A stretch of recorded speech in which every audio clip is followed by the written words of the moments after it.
Merhabalar kıymetli izleyicilerim ve takipçilerim. Binnur'un Mutfağı kanalıma ve mutfağıma hoş geldiniz. Bugün sizlere kış hazırlıklarından olan acı kıl biber turşusu tarifim var. 20 gün sonra açıp yiyebileceğiniz bu turşuda kış boyunca asla erime olmuyor. Tarifime başlamadan önce kimin nereden izlediğini bana yorumlardan yazarsanız değerli takipçilerimin nereden izlediğini öğrenmiş olurum. Bu turşuyu ister acı yapın, ister tatlı yapın hiç fark etmez. Kütür kütür ağız tadıyla yiyebileceğiniz çok lezzetli kıl biber turşusu olacak. Sizleri daha fazla bekletmeden hemen tarifime geçiyorum. Herkese iyi seyirler. İlk olarak malzemelerimi saymak istiyorum. Tarifimde 1 kilo acı kıl biber, yarım demet maydanoz, 1 baş sarımsak, 1 su bardağı üzüm sirkesi, 2 yemek kaşığı kaya tuzu, 1 tatlı kaşığı şeker, 1 tatlı kaşığı limon tuzu kullandım. Kıl biberlerini güzelce yıkadım ve süzdürdüm. Ben bu tarifimde acı kıl biber kullandım. Sizler kendi damak zevkinize göre tatlı da yapabilirsiniz. Kıl biberlerin uç kısımlarını ve sap kısımlarını aldıktan sonra 2 parmak aralıklarla keserek hazırlıyorum. Tarifimi buraya kadar izleyip beğendiyseniz ve hala kanalıma abone değilseniz abone olup beğeni ve yorumlarınızla beni desteklerseniz çok sevinirim. Beğeni ve yorumlarınız benim için gerçekten çok kıymetli.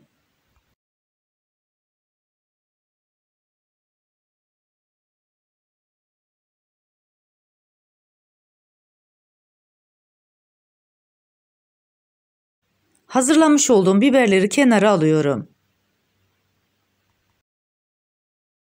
Tarifimde 1 baş sarımsak kullandım. Sarımsakların kabuklarını soydum, küçük küçük parçalar halinde doğruyorum. Böylelikle turşuya aroması geçiyor ve daha lezzetli oluyor.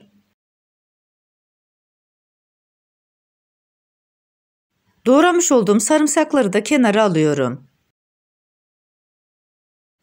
Bu tarifimde 2 litrelik kavanoz kullandım. Taban kısmına biraz sarımsak koyuyorum. Daha sonra kıl biberlerin bir kısmını koyuyorum. Bu aşamada önemli olan biberlerin sıkıştırarak koyulması. Biraz koyduktan sonra elimle hafif hafif sıkıştırıyorum. Daha sonra tekrar sarımsaklardan ekliyorum. Sıkıştırma esnasında biberlerinizi ezmeyin. Hafif hareketlerle aradaki boşlukları doldurun. Bu arada tarifimde kullanmış olduğum bütün malzemeleri videomun altındaki açıklama kısmında ölçüleriyle birlikte paylaşıyor olacağım. İsterseniz oradan da bakıp faydalanabilirsiniz. 2 litrelik kavanoza 1 kilo kıl biber tam geliyor. İsterseniz sizler şişenizi büyüterek kıl biberlerin oranını artırabilirsiniz. Ara sıra sarımsak koyarak kıl biberlerin hepsini şişeye dolduruyorum.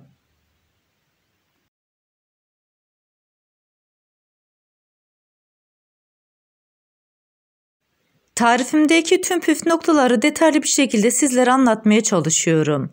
Ancak yine de aklınıza takılan bir kısım olursa bana yorumlardan yazabilirsiniz. Oradan da elimden geldiğince sizlere dönmeye çalışıyorum.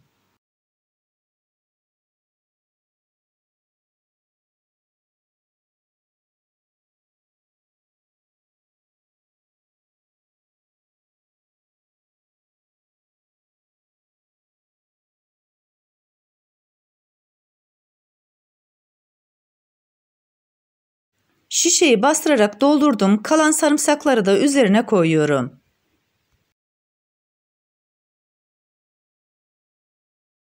Tarifimde yarım demet maydanoz kullandım. Maydanozların çok uzun olan sap kısımlarını kestim ve diğer kısmını güzelce yıkayıp şişenin ağız kısmına yerleştiriyorum. Tarifimde 1 su bardağı üzüm sirkesi kullandım. İsterseniz sizler bu aşamada elma sirkesi de kullanabilirsiniz. Üzüm sirkesini içerisine koyduktan sonra aratıcıdan aldığım suyu ince kısmına kadar dolduruyorum. Bu kısım çok önemli. Suyunuzu ya arıtıcıdan almanız gerekiyor ya da hazır su kullanmanız gerekiyor. Su kireçli olmadığı için turşularınızda herhangi bir erime olmayacak. Derince bir kase alıyorum, içerisindeki suyu ve sirkeyi kasenin içerisine boşaltıyorum.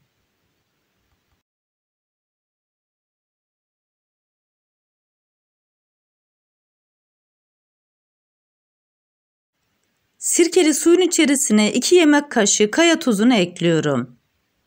Her zaman söylediğim gibi turşularınızda kesinlikle ince tuz ya da sofra tuzu kullanmayın. İnce tuz ya da sofra tuzu turşularınızda erimeye sebep olur. Daha sonra içerisine 1 tatlı kaşığı şekeri ekliyorum. 1 tatlı kaşığı limon tuzunu da koyduktan sonra güzelce karıştırıyorum.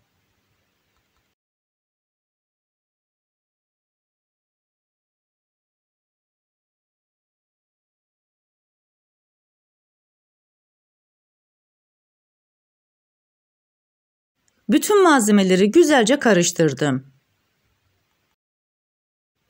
Suyu tekrar şişenin içerisine döküyorum. Bu arada tarifimi buraya kadar izleyip beğendiyseniz sosyal medya hesaplarınızdan arkadaşlarınızla paylaşarak bana destek olursanız çok sevinirim. Ayrıca kanalımda birbirinden güzel diğer tariflerim var. Onlara da göz atmayı sakın unutmayın. Turşumuzun suyu tam geldi.